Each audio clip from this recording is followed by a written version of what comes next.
Horas, Majua-jua, Jua-jua.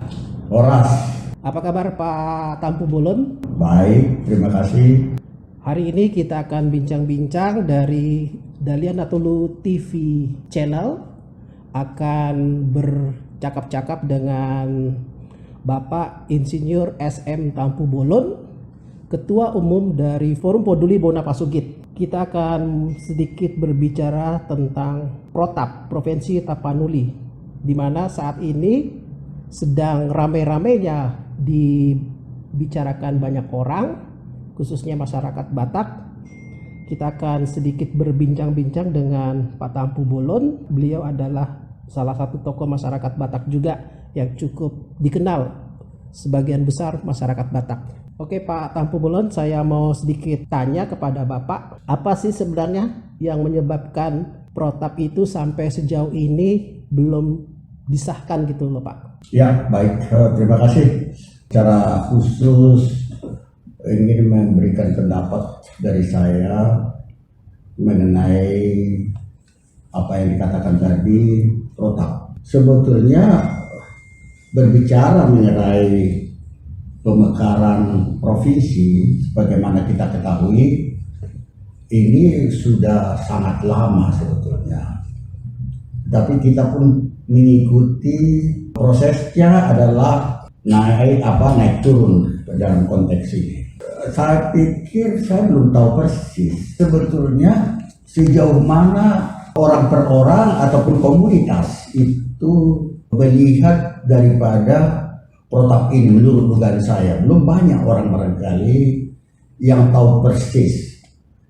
Sebagai contoh, ketika kita mengatakan Provinsi Tapanuli, adapun orang mengatakan Provinsi Tapanuli Raya, persisnya sih kabupaten mana saja nanti yang akan tergabung di dalamnya, itu juga harus kita lihat dulu. Sebab yang saya sebetulnya dambakan terutama adalah ikon daripada orang Batak ataupun di Tapanuli itu sebetulnya adalah Danau Toba. Danau Toba itu menjadi ikon dan kebanggaan daripada seluruh orang-orang Batak dimanapun mereka berada. Danau Toba yang indah, orang mengatakan begitu, sehingga itu ikonnya. Nah, dan itu kita sudah dengungkan dengan berbagai cara, melalui nyanyian, melalui foto-foto dan lain sebagainya. Itu sudah menjadi suatu kenyataan. Nah, pertanyaan saya nanti sebetulnya, kalau Protap ini jadi, kawasannya apakah menjadi terbagi dua Danau Toba ini nanti, kalaukah misalnya kabupaten tertentu saja yang masuk Protap? Dengan kondisi seperti sekarang aja, pelestarian Danau Toba tidak bisa maksimal pada saat sekarang ini, sehingga pelestarian Danau Toba tidak maksimal, sehingga seperti yang sekarang ini terlalu banyak masalahnya sekali. Kita ambil contoh saja seperti sekarang, kalau seperti rencana yang saya dengar, katakanlah nanti Prapat itu menjadi dua provinsi nanti, misalnya Provinsi Sumatera Utara. Kalau dikatakan sebagai yang pernah saya dengar itu mungkin Simalungun tidak termasuk. Saya dulu pernah ikut daripada pemekaran Sumatera Utara dalam konteks provinsi kawasan Danau Toba, Prodato, Provinsi Danau Toba. Kalau itu yang menjadi target, saya lebih senang, bergairah. Artinya kabupaten-kabupaten yang ada pada kawasan Danau Toba, ada 7 atau 8 kabupaten tersebut, itu menjadi satu provinsi. Saya dukung, saya siap mendukungnya. Saya sangat senang kalau itu yang menjadi sehingga pelestarian Danau Toba sebagai ikon buat kita semua untuk orang Batak akan tetap paling tidak lebih mudah kita lestarikan ataupun kita jaga kelestariannya. Nah, itu yang paling salah satu yang saya lihat. Yang pertama saya katakan tadi, saya sendiri belum tahu persis yang dimaksud dengan nanti kabupaten mana saja, kesiapannya dari mana saja. Jadi saya lihat, lalu itu dari sisi itu. Lalu dari sisi PDRB, apakah dengan adanya pemekaran satu provinsi misalnya, itu khususnya untuk Tapanuli ini, ada sangat-sangat banyak harapan nggak memperbesar PDRB-nya kalau sekiranya dia menjadi Jangan-jangan yang sekarang aja sudah maksimal sebetulnya, sehingga tidak ada peluang lagi. Padahal tujuan daripada suatu pemekaran adalah untuk meningkatkan perekonomian daripada masyarakat. Itu sebetulnya salah satu tujuan daripada pemekaran itu sendiri. Bagaimana agar pemekaran itu bisa mendorong pertumbuhan, dan memang selain itu adalah dimaksudkan adalah untuk pembukaan lapangan kerja baru ataupun untuk menarik investor, itu menarik bagian. Tapi hal-hal tersebut menurut perkiraan saya bisa juga dilaksanakan walaupun tanpa pemekaran itu sendiri. Jadi saya lihat dari situ, oleh karena itu saya masih ingin lebih banyak lagi tahu persis satu kawasan yang kita maksudkan dengan protap itu kabupaten mana saja. Lalu mungkin perlu telaahan dari sisi ekonominya. Apakah ini memang dapat menyumbang suatu pertumbuhan ekonomi melalui peningkatan daripada PDRB-nya sendiri. Ini yang saya dari sisi positifnya, dan dari sisi negatifnya tadi kemungkinan adalah kawasan Danau Toba menjadi terbelah menjadi dua provinsi nantinya kalau tidak seluruh daripada kabupaten-kabupaten pemilik Danau Toba itu tidak bergabung dalam satu provinsi. Jadi itulah sementara yang saya mau katakan dalam konteks kenapa ini tidak jadi dan sebagainya itu. Saya tidak datang ke situ, saya hanya melihat daripada sisinya kemungkinannya juga mungkin di situ. Kalau itu misalnya menjadi satu masalah, tentu dari Kementerian Dalam Negeri secepatnya mungkin sudah mengirimkan kepada DPR untuk menjadikan satu undang-undang. Tapi mungkin ini masih diolah pemerintah pusat, itu maksud saya.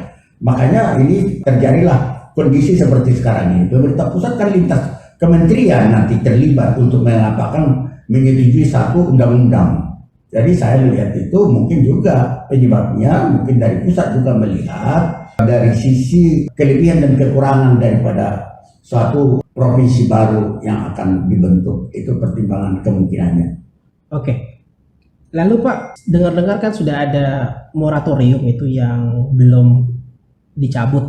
Gimana? Apakah memang perlu moratorium, atau moratorium yang belum dicabut ini apakah perlu diganti atau dibentuk moratorium yang baru sehingga mendorong terbentuknya provinsi protap itu? Oke. Saya datang dari sisi moratoriumnya sendiri. Pemerintah menerapkan satu moratorium dengan pertimbangan banyak hal ya, termasuk yang kita bicarakan tadi. Tetapi juga secara nasional pemerintah melihat adanya pertambahan anggaran bagaimanapun konsekuensi daripada suatu pemekaran.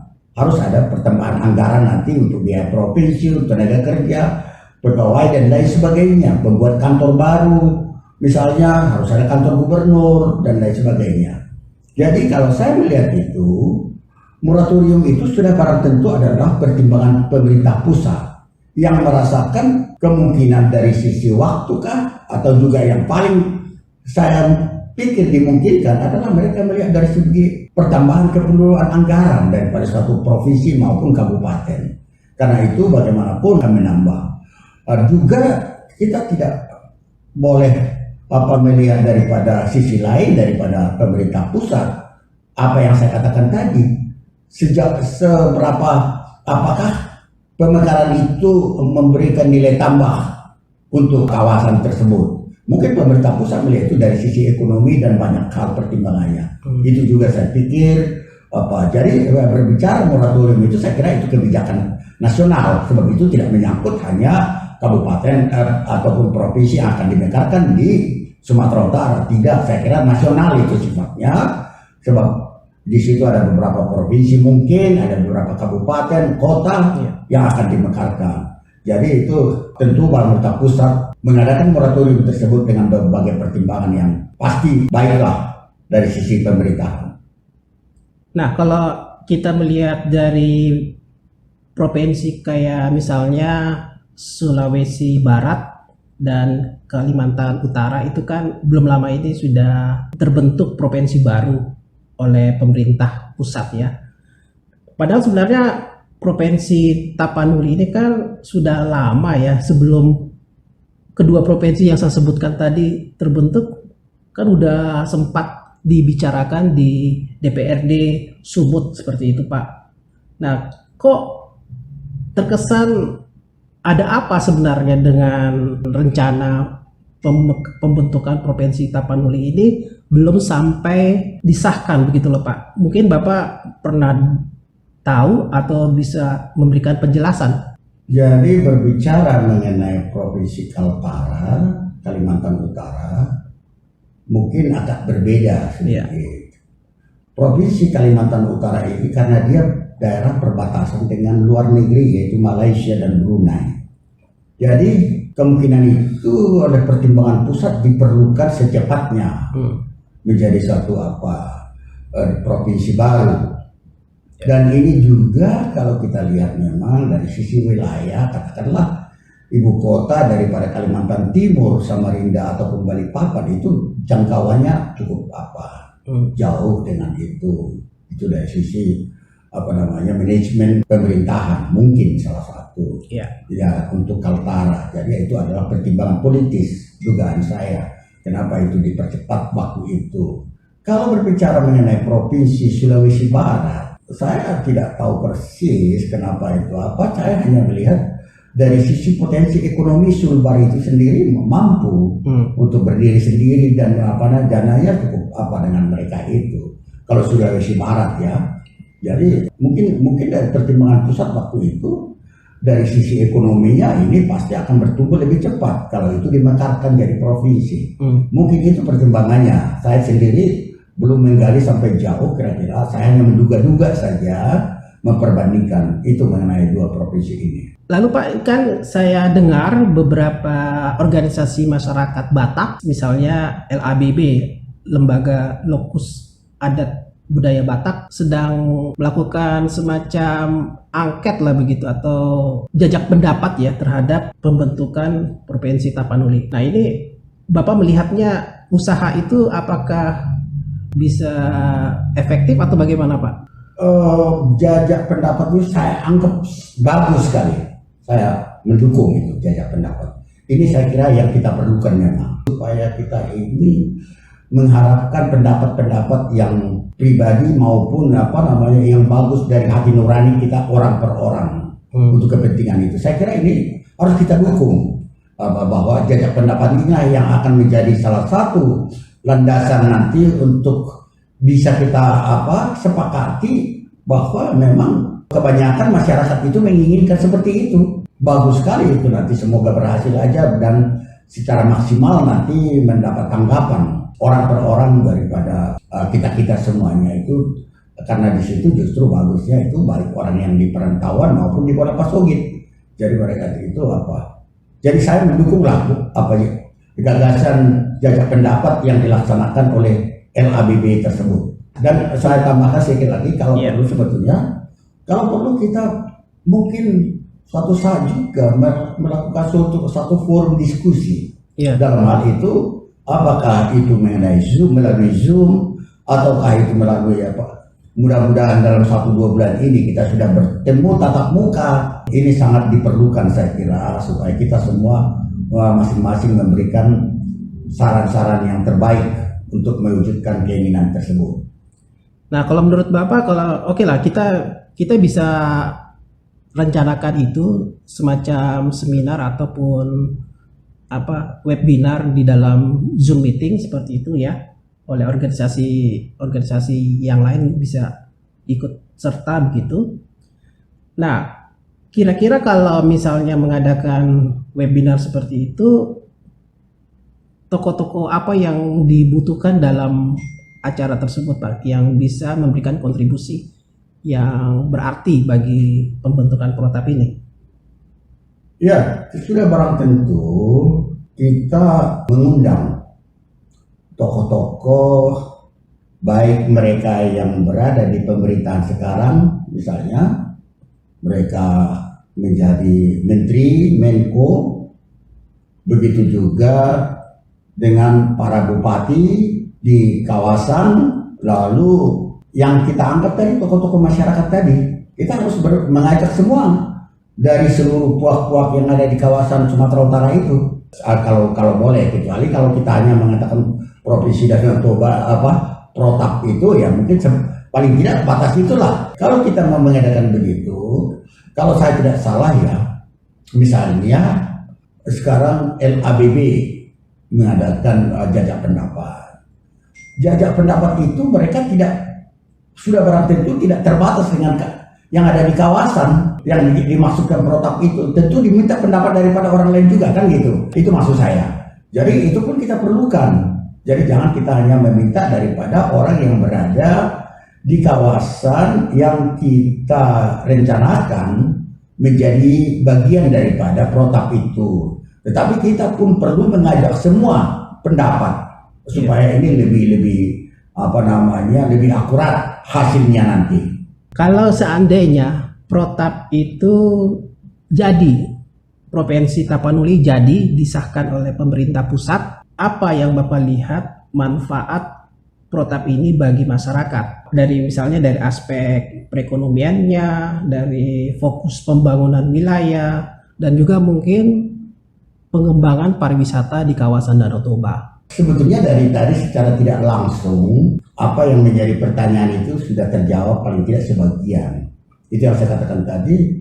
Terus terang aja, kalau berbicara dari segi pertumbuhan PAD-nya, saya belum melihat terlalu banyak ya. Apakah itu pertumbuhan dan sekaligus untuk PDRB-nya tentunya ya.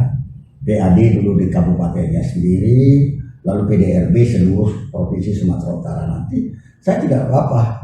Kalau berbicara mengenai PAD, kita pun harus mengakui PAD kita itu tidak terlalu ini ya. Ya, kalau ini jadi provinsi, kalau saya melihat sebetulnya ya pusat akan menambah anggaran, itu saja saya lihat itu ya. Maka sudah barang tentu untuk provinsi itu sendiri dan itu adalah untuk menambah pegawai negeri di kantor bupati, di kantor gubernur, kan itu ya. Nah, itu saja yang saya lihat dari sisi itu. Mungkin ada satu lagi boleh saja ini, tapi sekarang pun tidak dipersoalkan sekiranya kita mengundang investor ke sana. Kalau dia menjadi provinsi sendiri, ya bolehlah mengundang investor sendiri, itu saja bedanya. Tetapi kalau berbicara mengenai investor sendiri sebetulnya dengan kondisi sekarang pun sebetulnya tidak apa.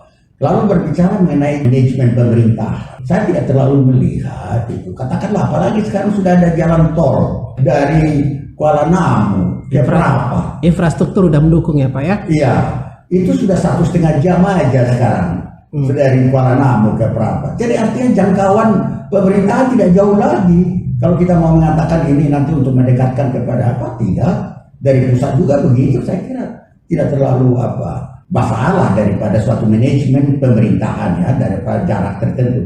Kadang-kadang sering itu yang dipersoalkan. Memang dikatakan orang begitu. Pertimbangan itulah yang harus nanti secara sungguh-sungguh lah. Manfaat daripada pengembangan itu sebetulnya pengembangan tidak asal untuk pengembangan itu sendiri, tapi harus ada bermanfaat lah untuk kesejahteraan masyarakat, perorangan maupun pada umumnya.